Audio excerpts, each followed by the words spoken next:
Bonjour à tous à la rencontre d'information sur l'AEC, l'attestation d'études collégiales de perfectionnement en troubles du spectre de l'autisme.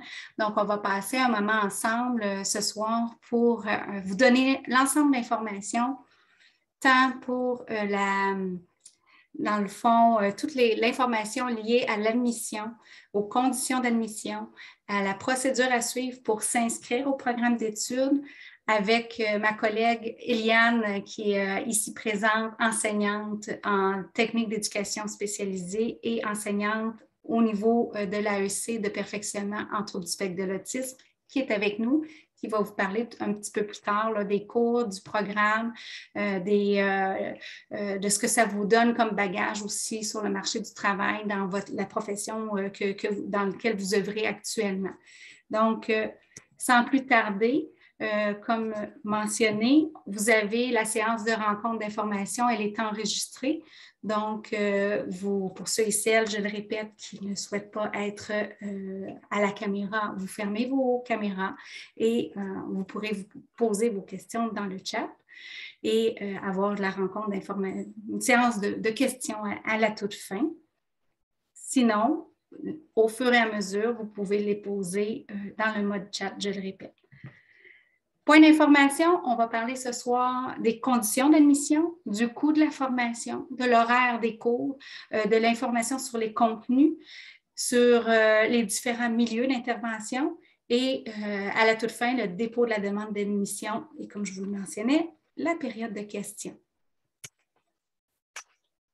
On part donc dans les conditions générales d'admission. Quand on parle de conditions générales, c'est toute condition dans laquelle que vous avez besoin d'avoir pour vous inscrire dans une attestation d'études collégiales. Donc, vous avez à devoir avoir possédé un diplôme d'études secondaires ou un équivalent. Donc, équivalent, ça peut être un équivalent du midi, si vous avez pas enseigné, mais étudié à l'étranger, ou une formation jugée suffisante. Ça peut être aussi une AENS, des études, une équivalence de niveau secondaire. Vous êtes admissible aussi. Pour pouvoir s'inscrire à une AEC, donc comme c'est le secteur adulte, vous devez avoir une année d'arrêt aussi du post-secondaire qu'on appelle. Donc, on veut s'assurer que vous ayez terminé vos études secondaires en continu. Là. Donc, de secondaire 1 à 5, ceux et celles qui ont terminé à temps partiel, c'est autre chose. Mais ceux qui ont étudié en continu jusqu'au secondaire 5, vous devez avoir une année d'arrêt pour être éligible à des études au niveau collégial, au niveau secteur adulte. Donc, cette année-là d'arrêt, elle peut être perçue, elle peut être de différentes façons. Donc, vous pouvez avoir interrompu complètement vos études à temps plein, vos études postsecondaires, pendant ce qu'on appelle l'équivalent de 2 sessions. Pour nous, c'est une année complète. Ou vous pouvez avoir fait l'équivalent d'une session, d'une demi-année en ayant fait des études collégiales et une autre demi-année d'arrêt. L'important, ce qu'il faut retenir ici, c'est qu'il faut avoir fait plus d'une année d'arrêt pour arriver dans le secteur adulte. À l'exception de la personne qui détient un DEP, donc la personne qui détient un diplôme d'études professionnelles peut faire le lien directement sans le temps de pause. Mais vous allez voir, comme vous avez des conditions particulières à votre programme, vous devriez avoir d'emblée toutes ces conditions. Je vous explique. Donc, on arrive aux conditions spécifiques d'admission à ce programme. Étant donné que c'est un perfectionnement, ça s'adresse donc aux personnes qui souhaitent avoir un bagage additionnel à soit des études déjà acquises dans les secteurs dans lesquels on va regarder, ou encore avoir une expérience de travail significative. Il y en a qui vont faire des démarches de reconnaissance des acquis parce qu'ils ont œuvré, ils ont travaillé auprès de différentes clientèles, vont faire reconnaître leurs acquis pour éventuellement avoir des diplômes d'études secondaires, pas secondaires, mais collégiales, que ce soit en TES, en TEE ou en technique d'éducation à l'enfance, technique d'éducation spécialisée dans différents domaines. Bref, j'y vais avec ce qui est écrit ici. Donc, vous devez avoir soit une AEC ou un DEC dans les domaines inscrits ici. Donc, soit en technique d'éducation spécialisée, en technique de travail social ou en technique d'éducation à l'enfance. On admet aussi par expérience, on qualifie que le bagage de personnes qui travaillent dans les soins, au niveau des soins infirmiers, selon le département dans lequel elles œuvrent ou ils œuvrent, peuvent avoir une expérience, étant donné qu'ils ont certains cours en intervention aussi dans leur programme, peuvent être admissibles à l'attestation d'études collégiales en troubles du spectre de l'autisme.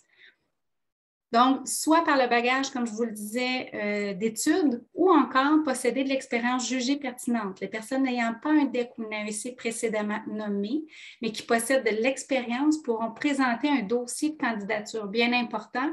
Donc, votre curriculum vitae, vous allez voir tout à l'heure, excessivement important de nous le déposer, ceux qui souhaitent s'inscrire sur une base expérientielle. Donc, leur dossier sera bien entendu évalué par une équipe chez nous pour voir si vous avez ce qu'on appelle une expérience suffisante là, pour vous inscrire au perfectionnement. Bien important, ce n'est pas une obligation de départ, mais quand même, il faut prendre en compte que cette attestation d'études collégiales, vous allez le voir, le dernier cours, lorsqu'on va parler de chacun des cours, on a un projet intégrateur. Donc, ce que vous allez apprendre tout au long du programme d'études, vous allez le mettre en œuvre dans votre milieu.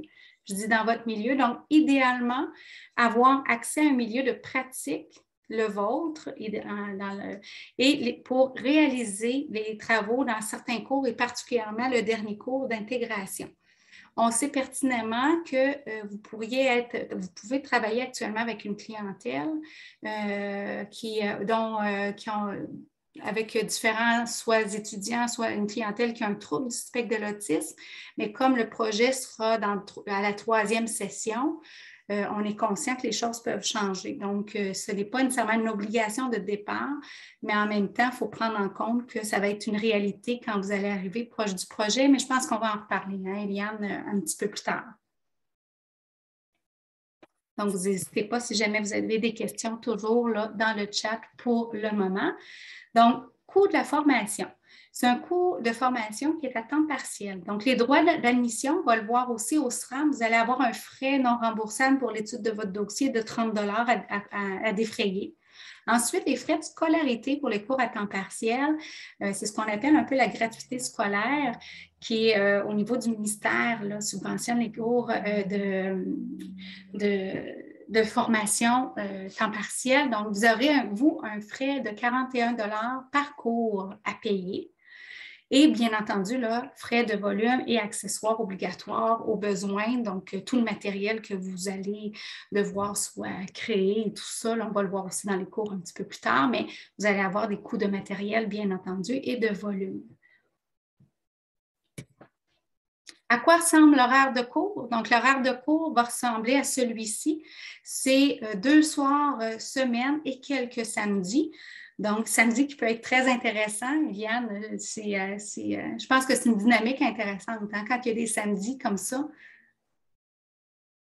je te laisse le micro et je te prends. Oui. En fait, le samedi, souvent, je trouve que ce que ça permet, contrairement au soir, c'est vraiment d'avoir une place plus comme de laboratoire ou de pratique. Fait que ça permet d'approfondir puis de faire des ateliers qui vont avoir une plus longue durée que les soirs. Parce que les soirs, c'est des périodes plus courtes. Fait que, en tout cas, les samedis, ce que ça permet, c'est vraiment de développer l'esprit de groupe et de vraiment pouvoir travailler plus en laboratoire ou en atelier. Puis il n'y en a pas beaucoup dans une session, là, je pense que c'est 4. Il n'y en a pas beaucoup, c'est toujours des périodes intéressantes, mais tout à fait. Donc, c'est un maximum de 2 soirs semaine, ça sera toujours les lundis et les mercredis. Et vous aurez, bien entendu, là, quelques samedis. C'est un horaire à titre d'exemple que vous voyez ici, là, qui était de l'ancien groupe. Donc, un samedi, le 23. Donc, l'horaire, les soirs, c'est de 18h30 à 21h10. Et les samedis, c'est de 8h55 à 15h15. Il pourrait y avoir juste une demi-journée le samedi aussi. Là, ça va dépendre vraiment quand on va construire l'horaire officiel. Donc, but de la formation, je te laisserai peut-être, Eliane, ce volet-là. Je te laisse la parole. Ben, le but de la formation, dans le fond, c'est vraiment de permettre, là, je ne lis pas la diapo, là, mais je pense que je vais aller, ça va être plus facile, je vais être sûre d'être dans le même sens. La formation permettra d'offrir un soutien spécialisé en contexte d'intégration et d'offrir des services d'assistance éducative spécialisée. Le programme vise à outiller les intervenants à relever les défis inhérents dans un contexte de travail complexe et en constante évolution. Fait que, dans le fond, à la fin de votre formation, là, je vous entendais un petit peu, vous êtes déjà tous en contexte là, de travail avec des enfants ou des gens qui semblent avoir un trouble du spectre de l'autisme ou qui ont un trouble du spectre de l'autisme. L'objectif de la formation, c'est vraiment à la fin, d'être capable d'avoir vraiment une bonne compréhension du fonctionnement des personnes autistes, mais aussi un bagage d'outils sur comment on peut accompagner et les familles et les personnes, peu importe leur âge, en tenant compte de leurs caractéristiques au niveau du trouble du spectre de l'autisme. Est-ce que c'est maintenant, Mélanie, que je parle un petit peu des cours ou on y va plus tard? Un petit peu plus tard, hein, je pense. Le programme, c'est 4 cours plus un projet intégré en milieu de travail pour une durée de 330 heures. C'est offert à temps partiel le soir et les samedis. C'est sur 3 sessions. Si je ne me trompe pas, on commence en janvier. On a la session de janvier, on a la session d'automne, puis on fait le projet intégré là, à la session d'hiver suivante. C'est sur à peu près 18 mois. C'est à temps partiel, les lundis, mercredis. J'ai l'impression de répéter un peu, Mélanie. Oui, ben, c'est correct. Dans le fond, on répète un peu, mais on va voir un exemple. Oui, c'est ça. Puis, dans le fond, là, j'ai perdu un petit peu le fil, mais c'est vraiment l'objectif. Les lundis, les mercredis, habituellement, c'est 2 cours différents. Puis, le samedi, c'est le cours, parce que vous allez voir dans la grille de cours, il y a des cours de 45 heures, il y a des cours de 60 heures. Qu'habituellement, le cours du samedi, c'est le même cours qu'on a un autre soir dans la semaine. Puis, on a un autre contenu. Des fois, c'est un peu mélangeant, mais dans le fond, on suit 2 cours, c'est ça, 2 cours à chaque session. Effectivement. Avant de te lancer sur la profession, je vais vous montrer rapidement aussi sur à quoi ressemble la séquence de cours. Ce que Eliane vous disait, vous voyez toujours. Donc, à l'hiver 23, vous allez avoir, dans le fond, l'équivalent de 2 cours. Puis, on a un petit 15 heures ici qu'on a ajouté pour vous aider. Des fois, c'est retour aux études. De quelle manière? C'est davantage de la méthodologie pour... on va y aller en détail un petit peu plus tout à l'heure sur chacun d'eux, mais c'est une activité pour favoriser la réussite ici. Mais les 2 cours, c'est la structure interne et le trouble du spectre de l'autisme ici que vous allez avoir à l'hiver qui s'en vient. Et ça, quand on parle de l'hiver, effectivement, c'est plus 23 janvier au 2 juin environ. Et vous allez avoir le module 2 ou section 2 qui va être à l'automne. Là, donc, vous allez avoir une pause pendant la période d'été et du 28 août au 8 décembre, ça va être la deuxième portion, les 2 autres cours que vous allez suivre là, avec l'approche d'intervention programmée auprès des TSA et le soutien à la personne ayant un TSA et sa famille. Et à la toute fin. Donc, on a une année complète à cours à temps partiel. Et à l'hiver, ensuite, là, vous vous mettez en œuvre. Vous êtes dans votre milieu de travail avec votre clientèle à vous et vous mettez en œuvre le projet. Tous les acquis que vous avez faits, vous montez un projet pour le faire auprès de vos... j'ai le mot étudiant, c'est des formations professionnelles, mais auprès de votre clientèle. Donc, on y reviendra un petit peu avec la séquence de cours, mais ça ressemble à ça. Donc, je reviens avec l'information sur la profession. Eliane, je te retourne la parole. Puis, dans le fond, vous êtes déjà pas mal au milieu, mais les gens qui vont suivre le cours au niveau du trouble du spectre de l'autisme, on a souvent des profils un peu différents. On a souvent des éducatrices en petite enfance, on a des éducatrices spécialisées, on a des techniciens en travail social, on a eu la cohorte dernière des préposés aux bénéficiaires, on a eu aussi des infirmières. Ça s'adresse vraiment à des gens qui travaillent en contact direct avec la clientèle. Puis l'objectif à la fin, c'est vraiment de parfaire nos interventions puis d'avoir une meilleure compréhension de leur fonctionnement questionnement. Puis, dans le fond, ce que ça va vous permettre, ça ne donne pas nécessairement un métier, mais ça donne une spécialisation pour enseigner aussi actuellement en technique d'éducation spécialisée de jour. On a vraiment très peu de temps dans les programmes réguliers actuellement qui parlent, dans le fond, du TS, du trouble du spectre de l'autisme. Puis c'est quand même une problématique qui est complexe, fait que ça amène une meilleure, vraiment, on est ailleurs après, là, quand on a suivi le cours, on a vraiment une meilleure compréhension. Fait que c'est un diplôme qui peut permettre, dans le fond, de pouvoir travailler dans le CIS des Laurentides, toujours dépendant de notre champ d'études. Si vous êtes technicien dans l'enfance, ça se peut que ce ne soit pas nécessairement le centre hospitalier, mais ça permet justement d'exercer soit dans les centres de la petite enfance, soit dans les écoles, dans les services de garde, dans le milieu scolaire. Ça pourrait être dans des milieux de travail, plateaux de travail ou des choses comme ça. Fait que, là, je vois en même temps une formation. Oui, la formation, dans le fond, elle est maintenant toute en présence. Fait qu'il n'y a plus de cours à distance. On avait une petite vidéo aussi, là, je pense que vous êtes tous un petit peu connaissants du trouble du spectre de l'autisme, mais on trouvait que c'était une belle façon imagée d'amorcer notre réflexion sur le trouble du spectre de l'autisme.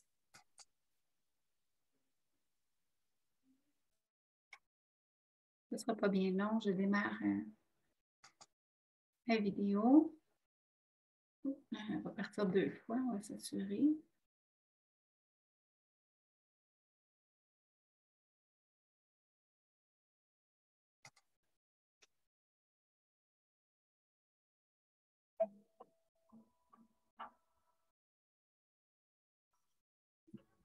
Nous sommes tous différents et c'est merveilleux. Certaines différences sont faciles à voir.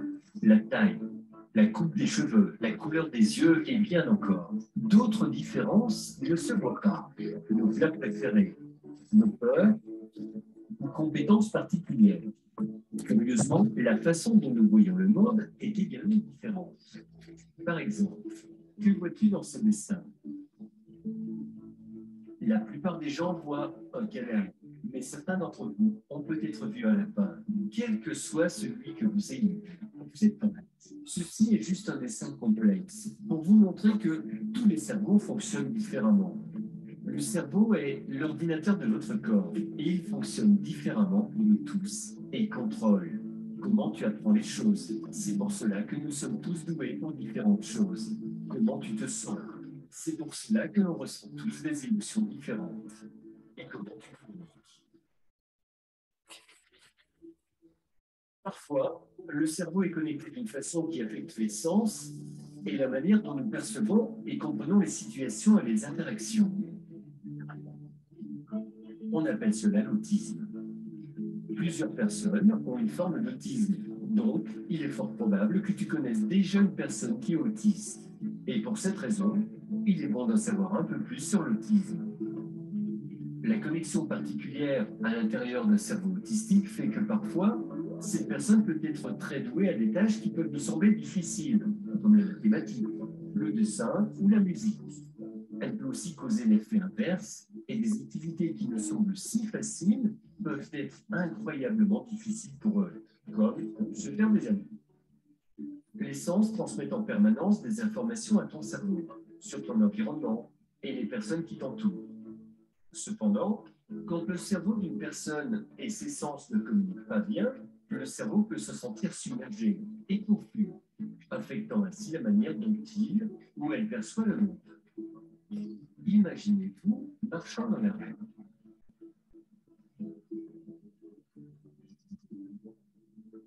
Ceci est la façon dont un cerveau autistique peut percevoir cette marche.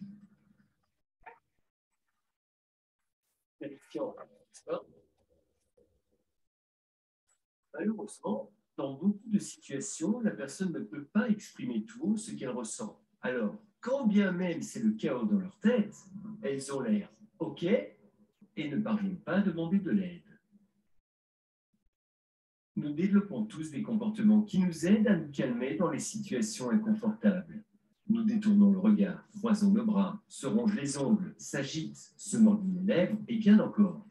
Pareillement, les personnes autistes développent des comportements qui les aident à faire face durant ces moments intenses.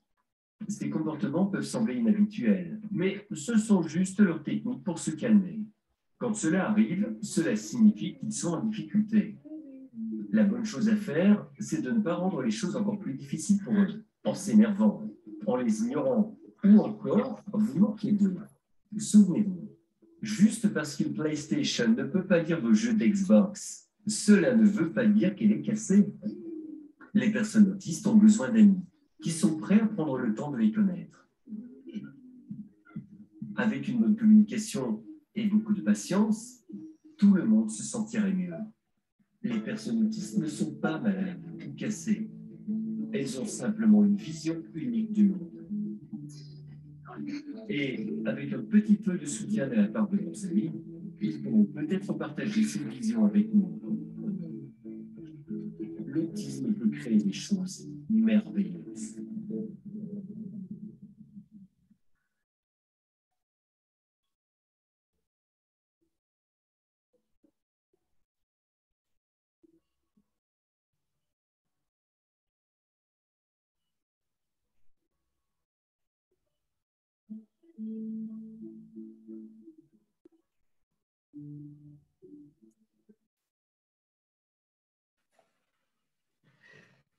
On trouvait que cette vidéo-là apportait quand même une réflexion intéressante sur comment on peut voir différemment l'autisme.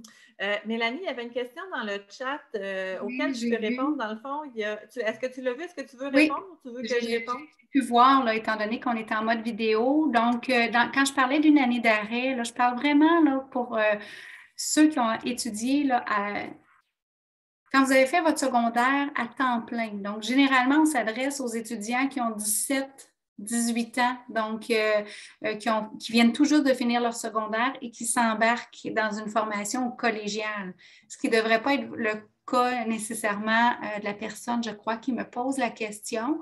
Donc, à partir du moment où ça fait plus d'1 an que vous avez fini vos études secondaires, là, temps plein, là, vous êtes correct.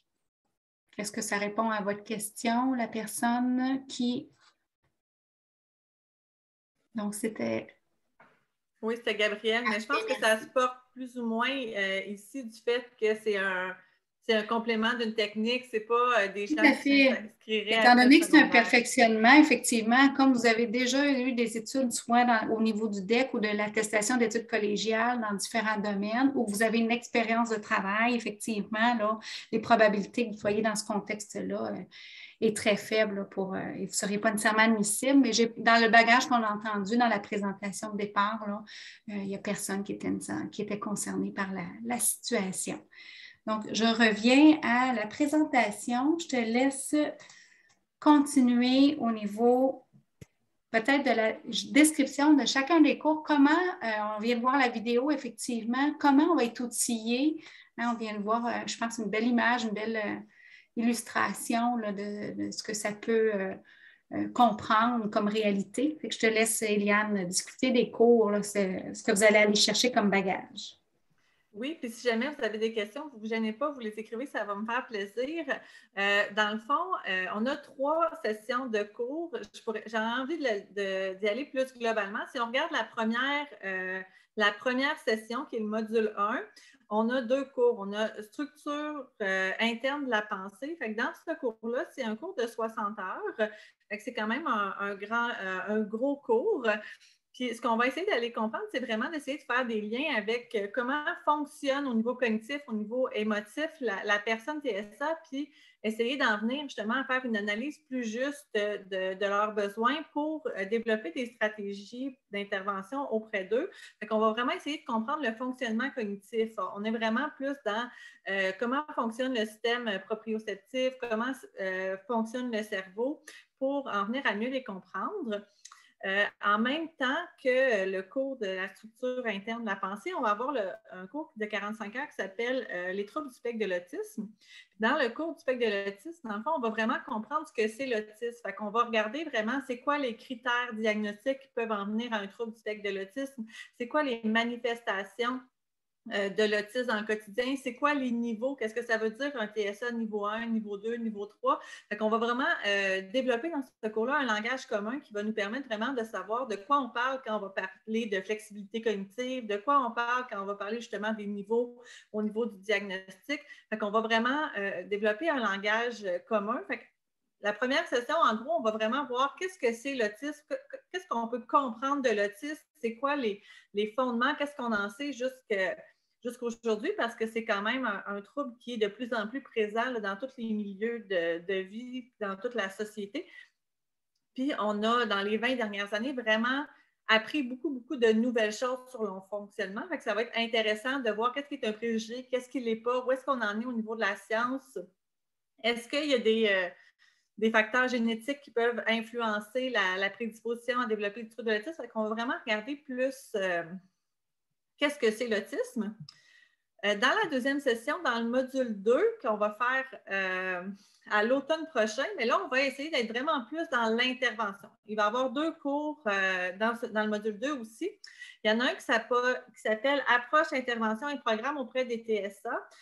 Dans ce cours-là, on va vraiment regarder tout ce qui est les interventions probantes au niveau du TSA. Tantôt, il y a quelqu'un qui questionnait par rapport au programme SACAD. On touche un petit peu le programme SACAD. Par contre, on n'est pas des accrédités SACAD. Donc, quand vous allez terminer, oui, vous allez savoir globalement qu'est-ce qu'il propose SACAD, mais on n'ira pas vous ne serez pas attesté là, au niveau SACAD parce que c'est quand même des formations qui sont privées et qui sont données là, uniquement par le centre d'expertise SACAD. Fait que nous, on va vous en parler, on va savoir qu'est-ce que c'est globalement, mais on ne va pas toucher là, concrètement à la méthode SACAD, mais on va voir plein de programmes. Fait qu'on va regarder un petit peu comment fonctionne le SCI, on va regarder la communication en bande dessinée, on pourrait regarder justement un petit peu le langage conceptuel, c'est quoi les fondements de ça. Fait qu'on va regarder vraiment toutes les approches, tout ce qui est des approches sensorielles, la zoothérapie. Fait qu'on regarde vraiment toute la panoplie des interventions. Des approches puis des techniques d'intervention qui sont utilisées aussi dans les différents milieux, que ce soit scolaire, que ce soit en réadaptation, que ce soit en hébergement. Fait qu'on va vraiment regarder. Puis, on a vraiment une optique aussi que ce soit global. Fait que oui, la petite enfance, mais aussi jusqu'à la personne vieillissante. Fait qu'on va vraiment essayer de voir le TSA tout au cours de sa vie. Puis, parallèlement à ce cours-là, il va y avoir le cours soutien à la personne ayant un TSA et sa famille. Fait que dans le cours, on va vraiment regarder c'est qui les personnes TSA, ils viennent rarement seuls. Hein? Ils viennent avec soit des parents au départ, soit avec des aidants naturels, soit avec différents professionnels. Fait qu'on va vraiment regarder c'est quoi les meilleurs, comment on peut collaborer avec les proches, puis c'est quoi les éléments qui vont favoriser cette collaboration-là? Qu'est-ce qui est important de tenir compte dans leur réalité? C'est quoi leur réalité? Qu'est-ce qu'il faut tenir compte? Comment on peut les aider? Comment on peut les faire cheminer à travers les différentes étapes du processus, que ce soit du processus d'acceptation quand on vient d'accueillir le diagnostic, mais ça peut aller aussi plus loin dans la vie, quand on va arriver avec l'adolescence, le passage à l'âge adulte, tout ça. Fait qu'on va vraiment regarder là, au niveau des proches et de l'entourage comment on peut les aider puis comment on peut travailler en équipe ensemble pour pouvoir aller plus loin. Puis, au niveau du module 3, c'est un projet intégré d'intervention et d'application d'outils cliniques. Fait que ça, c'est un projet qui va être vraiment plus individuel parce que ça va être un projet que vous allez devoir mettre en place dans votre milieu de travail. Fait que c'est sûr que pour celles-là, tantôt qu'on voyait qui étaient en milieu de garde ou à l'école, puis tout ça, vous allez devoir avoir un client dans votre milieu de travail pour pouvoir mettre en place des outils pour les aider. Donc, vraiment faire comme le processus clinique au complet, d'analyser qu'est-ce que c'est les besoins, d'en venir à élaborer des objectifs, puis de mettre en place des moyens pour pouvoir le soutenir. Oui, tu voulais-tu intervenir? Non, je te suis. OK.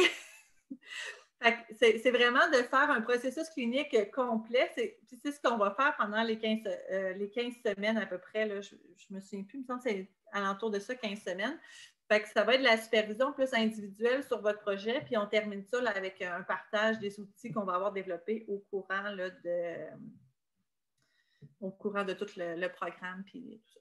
Est-ce qu'il y en a qui avaient des questions pour le programme plus technique? Parce que je pourrais aussi vous parler des stratégies pédagogiques. On en a parlé un petit peu tantôt.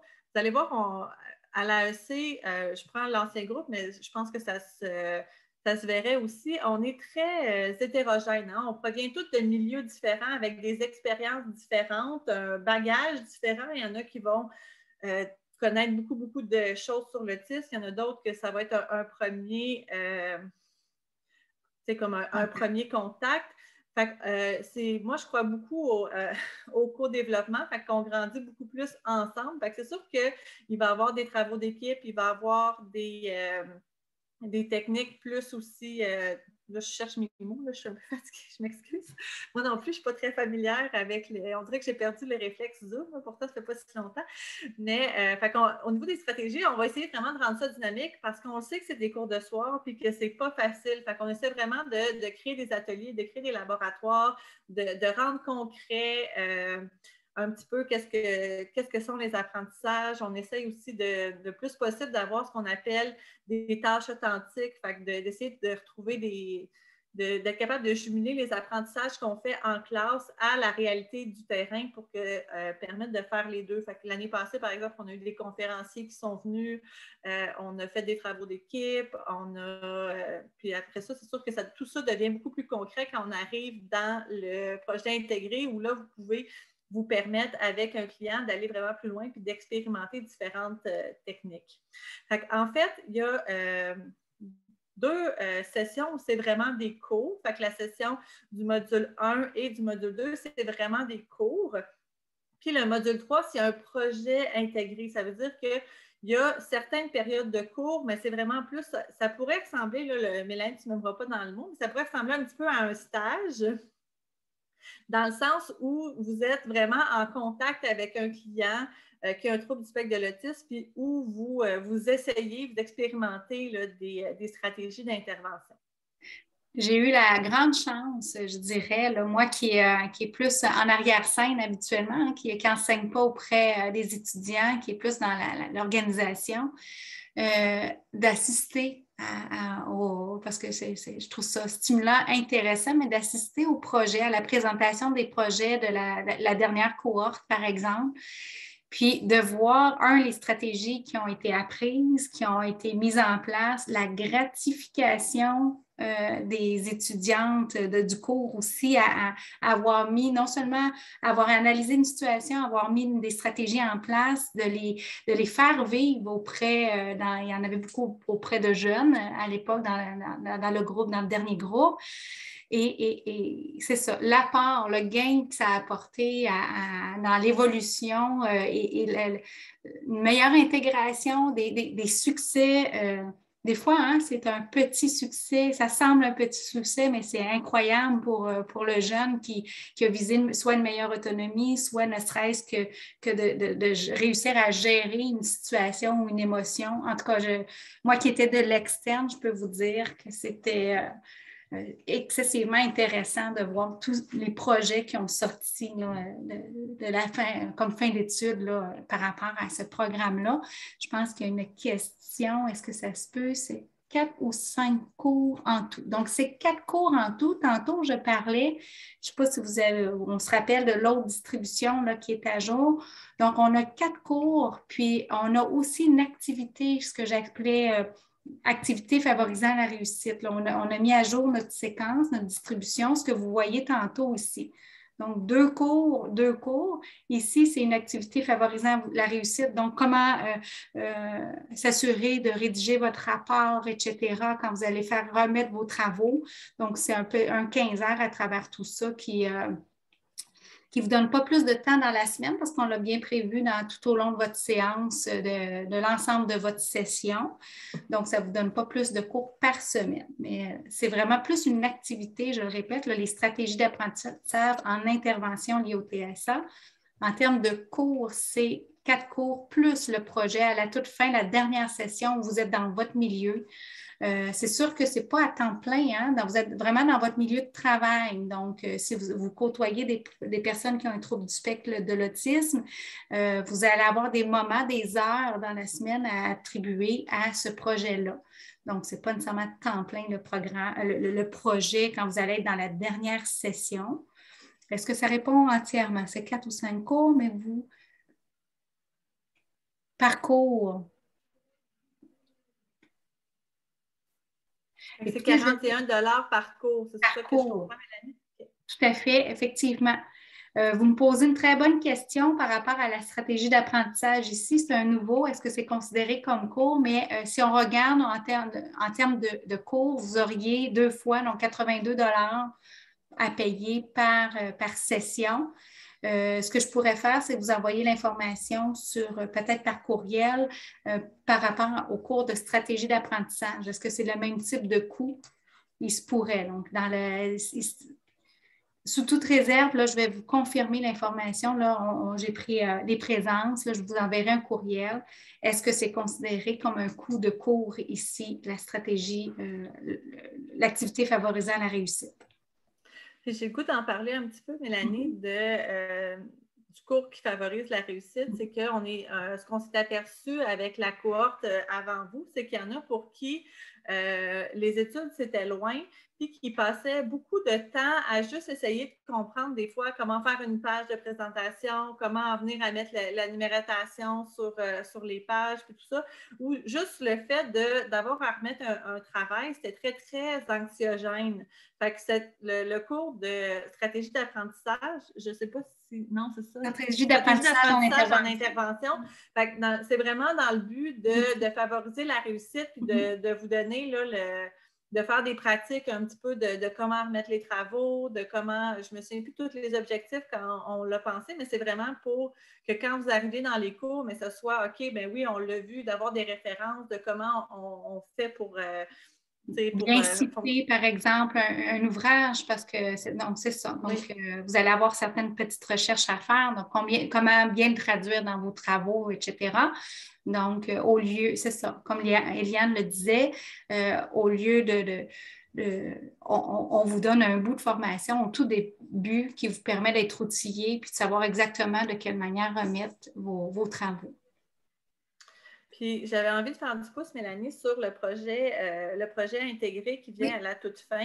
Ce qui est intéressant dans le projet intégré, c'est que c'est vraiment un parcours qui est individuel. Fait que ce que ça permet, c'est que peu importe le milieu d'intervention où vous êtes, si vous êtes dans un milieu scolaire, dans un service de garde, dans une classe, dans une...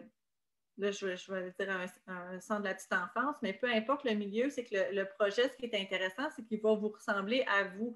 Il sera pas, c'est pas parce que la majorité des gens, par exemple, sont en milieu scolaire, que ça teintrait nécessairement votre projet parce qu'il va vraiment être basé sur ce que vous faites dans votre milieu de travail. Fait que c'est intéressant, c'est des projets qui sont enrichissants aussi dans la présentation à la toute fin parce que ça permet de voir qu'est-ce qui a été expérimenté puis de quelle façon. Fait que c'est vraiment effectivement très, très riche à la fin comme information. Puis souvent, quand on arrive sur le milieu du travail, on a moins accès à de la supervision. Fait que ce que ça permet, le projet intégré, mais ça permet de justement expérimenter des nouveaux outils, mais aussi d'avoir l'accompagnement et le support pour le développer. Fait que c'est un beau programme. Tout à fait. Je répète, là, vous n'hésitez pas soit à poser directement les questions, mais il va y avoir aussi la période plus ouverte à la toute fin. Donc, si on revient à la présentation, donc,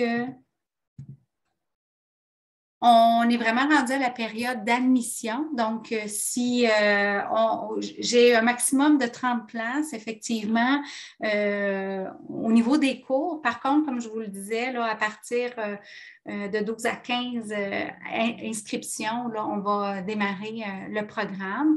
Donc, on a du temps encore. On est déjà, on qualifiait tout à l'heure, avant qu'on parte la vidéo, là, on a un bon nombre d'inscriptions là, et un profil super intéressant là, si vous déposez chacun votre demande. Donc, on va voir les dates aussi. Donc, les candidats devront répondre, bien entendu, aux conditions qu'on a énumérées un peu plus haut. Puis,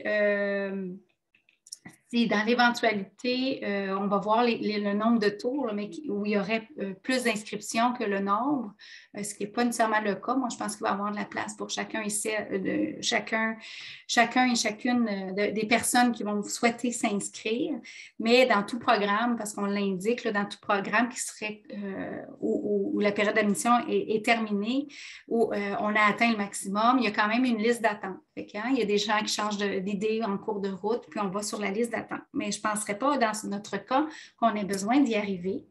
Donc, dépôt d'une demande d'admission, tous les candidats doivent faire une demande auprès du SRAM. Donc, le SRAM, qui est le Service régional d'admission du Montréal métropolitain. Vous allez avoir, vous voyez le site, dans le fond, Internet, admission.sram.qc.ca. Vous avez ce qu'on appelle justement le premier tour. Là. À partir du moment où votre projet, vous souhaitez vous inscrire, vous avez jusqu'au 25 octobre, du 25 octobre qui est demain en réalité, excusez-moi. On ouvre dès demain matin, les modules du SRAM vont être ouverts jusqu'au 25 novembre. Donc, à partir du 25 novembre, on va avoir une semaine et demie environ d'études de dossiers, recevoir les dossiers. Donc, jusqu'à 2 semaines, on va pouvoir vous indiquer là, si vous êtes admis au programme.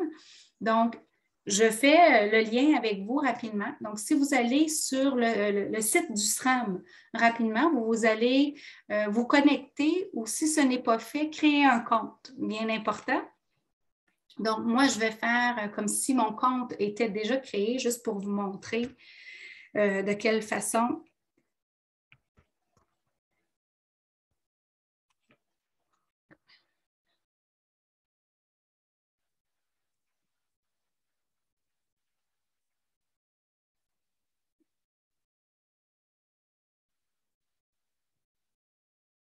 Excusez-moi.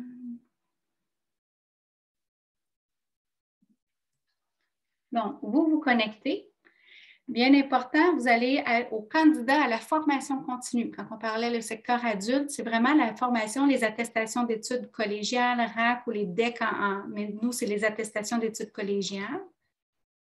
Vous allez, c'est très, très étapé, c'est très simple à suivre lorsqu'on suit les différentes étapes.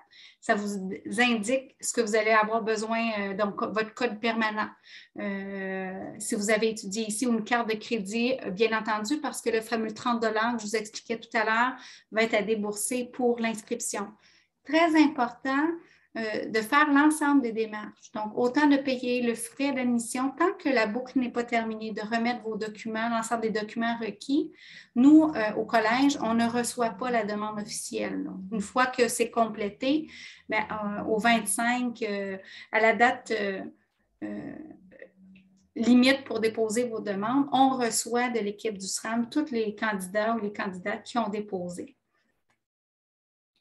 Donc, vous commencez tout simplement et à partir de demain, vous allez pouvoir, donc, choisir effectivement le cégep de Saint-Jérôme. Donc, vous l'aviez tout à l'heure, cégep de Saint-Jérôme. Là, en ce moment, vous voyez les techniques ou les AEC qui sont actuellement en cours d'admission. Vous allez voir celle du trouble du spectre de l'autisme à partir de demain. Donc, il va être ouvert, ça va être ouvert. Donc, vous allez pouvoir vous inscrire en sélectionnant la bonne formation. Et vous continuez par la suite, là, c'est ça. Donc, là, on est en coordination d'événements. Il y a des spécificités. Dans ce cas-ci, vous n'en aurez pas. Là, si je prends une technique, par exemple, en courtage immobilier, bien, il n'y a pas de particularité en soi. C'est un cégep de Saint-Jérôme de jour, par exemple. Mais bref, vous choisissez la bonne et vous continuez votre processus. Donc, ça, c'est vraiment le site du SRAV. Si jamais vous avez une difficulté quelconque, un document ou une difficulté à déposer, n'hésitez pas, c'est une très belle équipe. Là, vous allez avoir du soutien. Appelez directement au SRAM si c'est un problème qui est lié à votre dépôt d'admission avec eux. Donc, n'hésitez pas à communiquer auprès d'eux si vous vivez des difficultés, mais ça se passe généralement très bien. Donc, une fois la demande déposée au SRAM, bien entendu, vous allez avoir des différents documents. Là, si on regarde les fameuses dates, donc la procédure. Donc, le candidat remplit sa demande. Vous avez différents documents requis. Attendez un petit peu, j'ai mes dates. Là, je pense qu'il était ici. Non, ça, on en a parlé. Bon, c'est à mon tour. Donc, bien important, 25 octobre. Documents requis. Donc,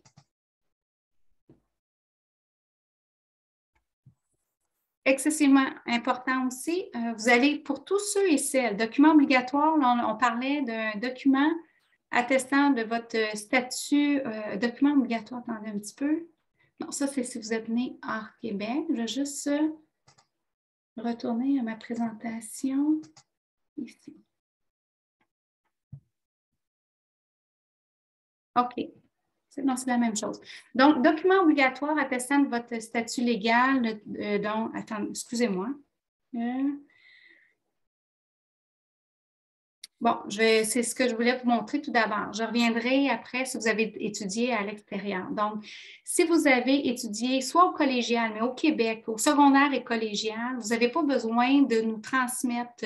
Donc, dans le système du ministère, on peut retrouver vos diplômes et vos relevés de notes. Donc, vous n'avez aucun document relatif aux études à fournir si vous avez étudié au Québec. Donc, au niveau des études collégiales, je le dis bien, et secondaires.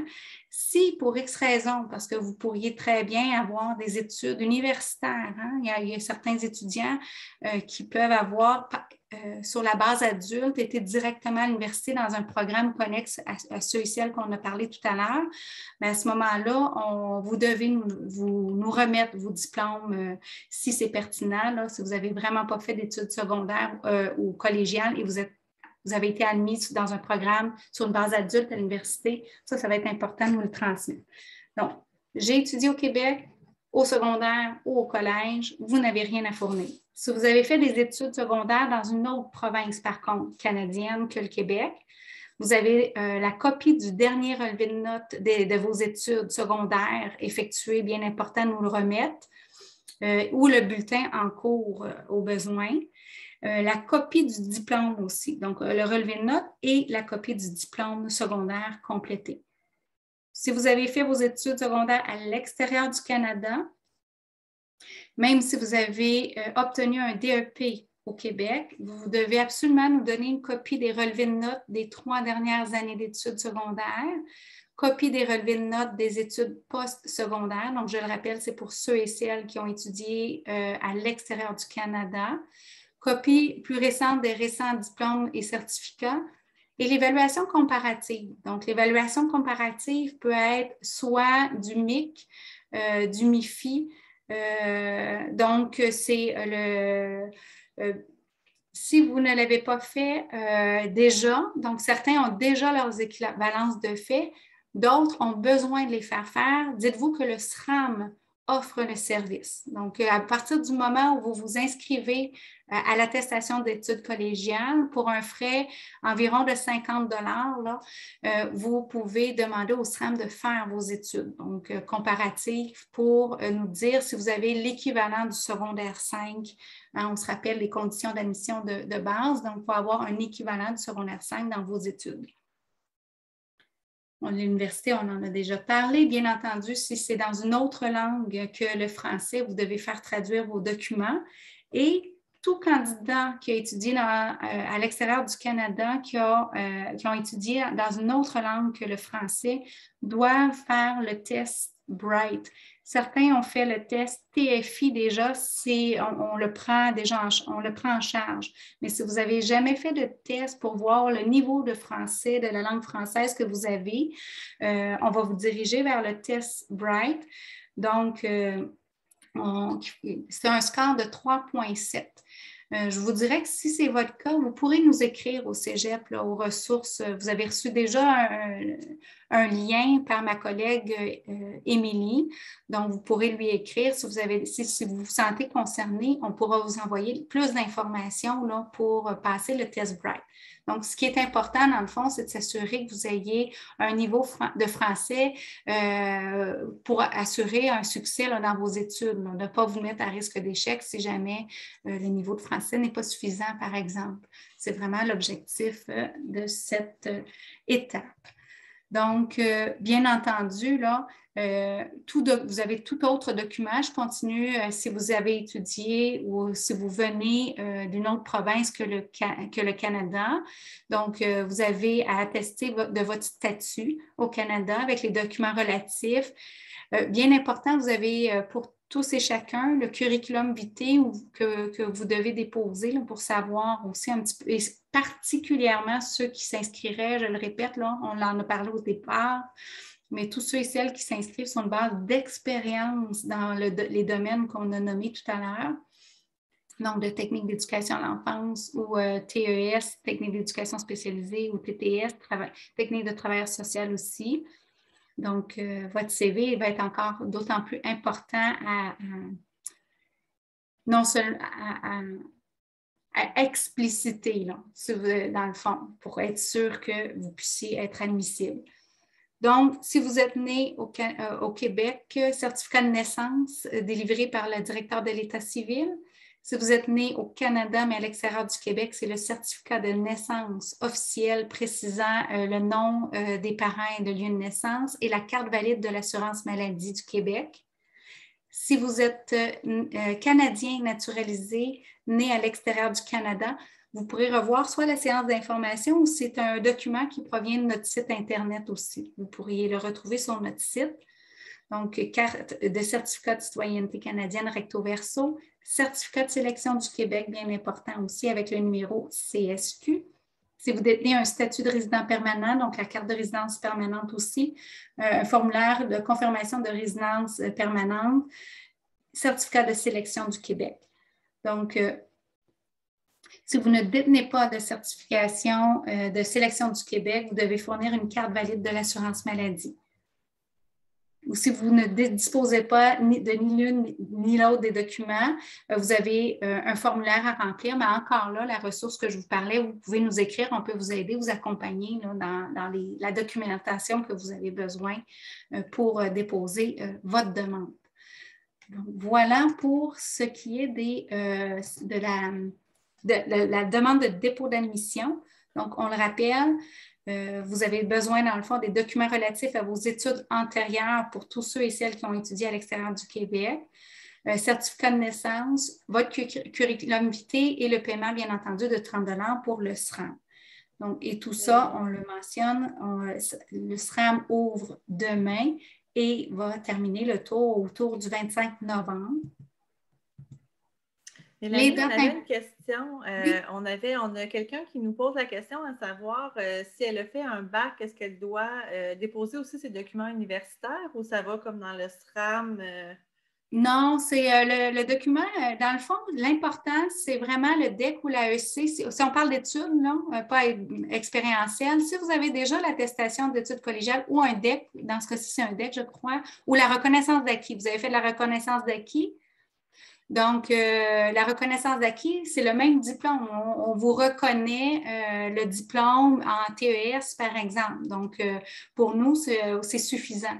Vous n'êtes pas obligé d'aller chercher vos études universitaires. C'est vraiment dans le cas où quelqu'un aurait ni un ni l'autre, aurait fait des études universitaires dans un domaine lié connexe à notre secteur d'activité, si on veut.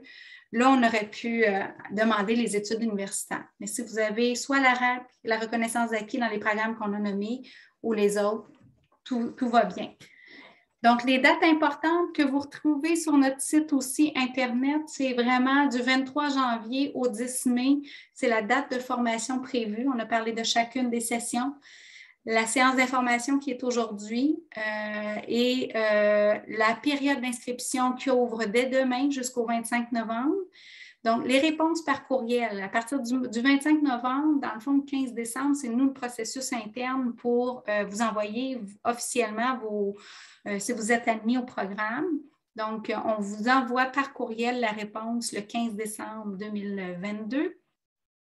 Et à partir du moment où on a notre groupe, on démarre notre groupe, on a la confirmation, à ce moment-là, s'il reste des places, hein, on se disait que ça pouvait aller jusqu'à 30, donc si jamais il reste des places, on continue les admissions là, pour combler le groupe. Donc, c'est les dates importantes.